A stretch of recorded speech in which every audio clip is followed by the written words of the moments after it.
Today's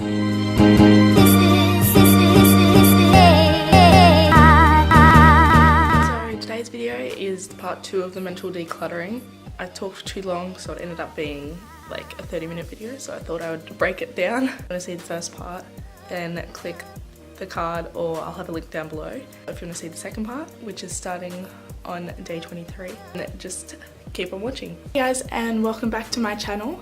Today is the final part of the 30-day Simplify Your Life challenge. Is inspired by Michelle's challenge on her YouTube channel and blog, and I'll link her down below and in the cards. Day 23 is to cull your goals. You've got to list out all your goals, prioritize your goals from the most meaningful to the least meaningful, and then eliminate your goals. At the very start of the year, I did a video talking about all of my goals for 2017, and if you want to see that video, I'll link it in the cards as well. But yeah, I just talked about all the different goals I had for 2017, and I also wrote it down and printed the list out, and then I sort of did out of order how I just crossed ones out, because I knew I had a lot on there which, I don't know, they weren't very structured or specific goals. So Michelle recommends to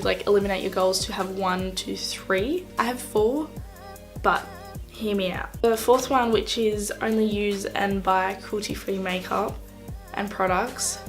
I've sort of, at the moment, I'm still trying to use up all of my non-cruelty-free products and makeup, but I've only bought cruelty-free makeup cruelty-free makeup and products the entire year.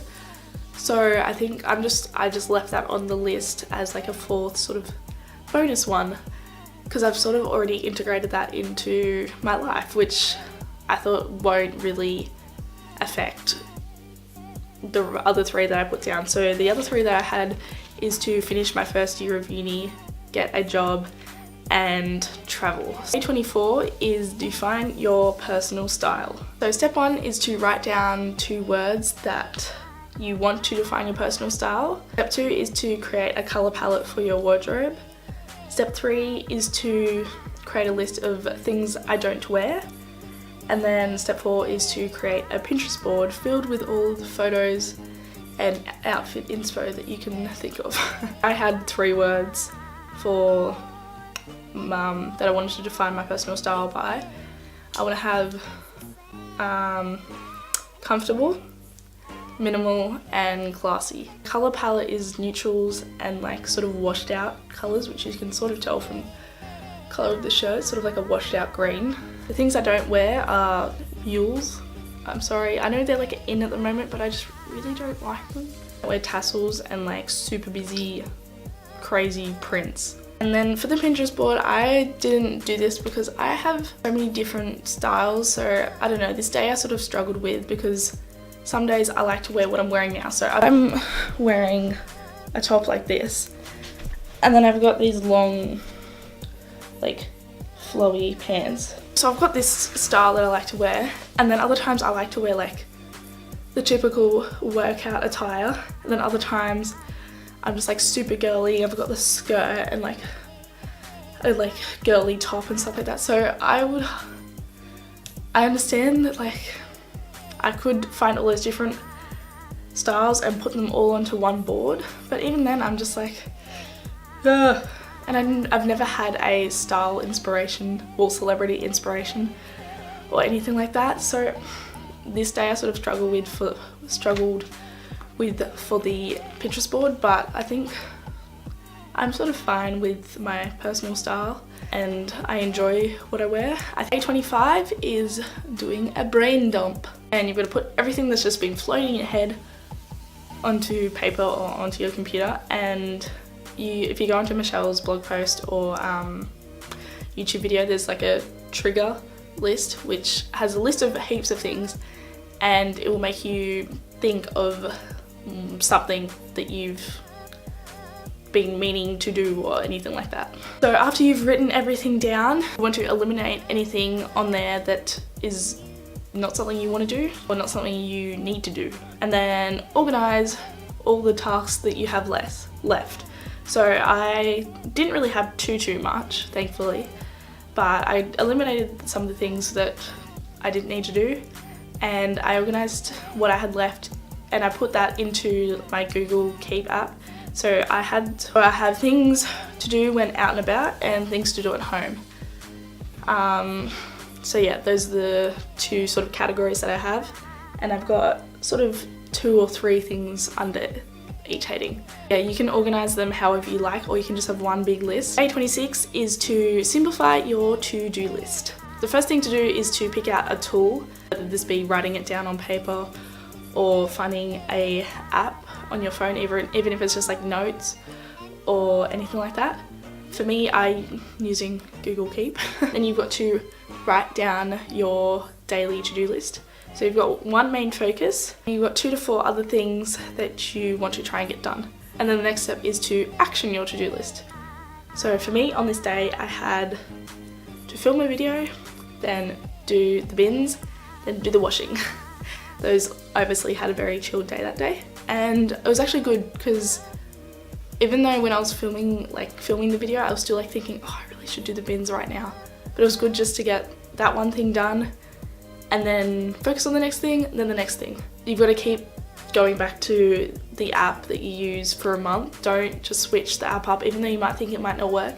Stay with it for a month, and then if it's not working out for you after that month, then go some other form or different app you want to use, and then try that out for a month. So, because you don't want to just keep switching around. Day 27 is plan a self-care day. First, you've got to pick a date for your self-care day, and then you've got to decide of the activities that you're going to be doing during that day.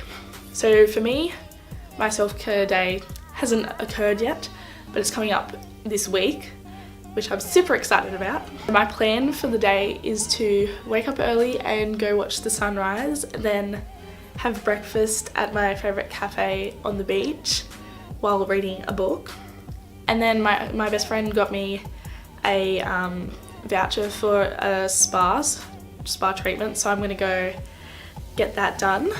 And then finally, if it's a sunny day, I'm going to lie in the sun like a cat and just enjoy the warmth, because it's getting closer and closer to winter, and even though it's still warm, I'm just worried it's gonna just be like cold all of a sudden. Day 28 is to practice being present. So step 1 is to block out some time to meditate. Step 2 is to create some reminders to be present. And step 3 is to get into nature if your environment allows it. So for me, I decided to meditate both before bed, both before I go to bed and also when I wake up in the morning. So just for like 10 minutes both times, and if you go onto YouTube and just type in guided meditation 10 minutes, that will give you a whole bunch of different guided meditations, and it's just really nice just to like sit, relax, not be on your phone, and just listen. As soon as I said that, everything just went really quiet. If I'm getting more and more shiny, it's because I'm sweating. Okay, and then my reminders, I set one to go off every day, just at a random time. And just like, if whenever I look at my phone it says, are you being present? Michelle recommended like wrapping a string or like putting a ring on, and I don't really put rings on that often. I've only got 4 rings and I only wear them occasionally when I go out, and that's about it. But yeah, I think sometimes I'll tie a string or a ribbon around my finger, just like a little one, and then every time I look at it, or if someone asks about it, I'll be like, am I being present? So I actually thought that was a really good idea. So day 29 is recommended resources on minimalism. So definitely go and check out Michelle's video and blog post to see all of her recommendations. Now, surprisingly, I have no want to go and read The Life-Changing Magic of Tidying Up. Don't know why, I just don't really want to. I'm happy with what Michelle has taught me, and both reading and listening to her content has taught me a lot. So I think even though everyone says you should read it, I don't really feel like reading it.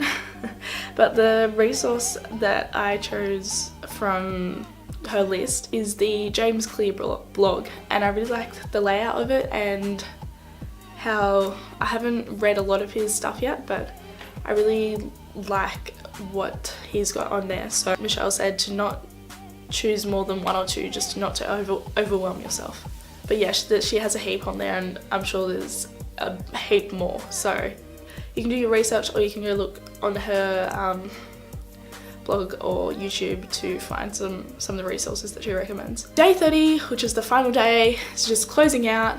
So you've just got to review your physical space, make sure you haven't missed anything, review your mental space. So that's a bit harder to do, but just go over all of the challenges. If there's a challenge that you didn't do wholeheartedly or properly, then just do it. And then you've got to celebrate the fact that you completed the 30-day challenge. You are done. 30-day challenge done. Yeah. It looks like I'm dabbing, but I'm not. I'm just like dancing so the camera can get me, because if I go like this, you can't see. Watch the other two videos. This is my entire experience with the 30-day Simplify Your Life challenge by Michelle B. So if you enjoyed watching this video, give it a thumbs up. And also I'm going to be making more like mindfulness and not so much minimalist videos, but mindfulness is more like the direction. That sort of videos, which will be going up on Tuesdays, and then I'll have beauty videos going up on Saturdays or Sundays. And for those videos, then I'd love for you to subscribe if you have, or if you do. I will see you in my next video. Thank you so much for watching. Bye.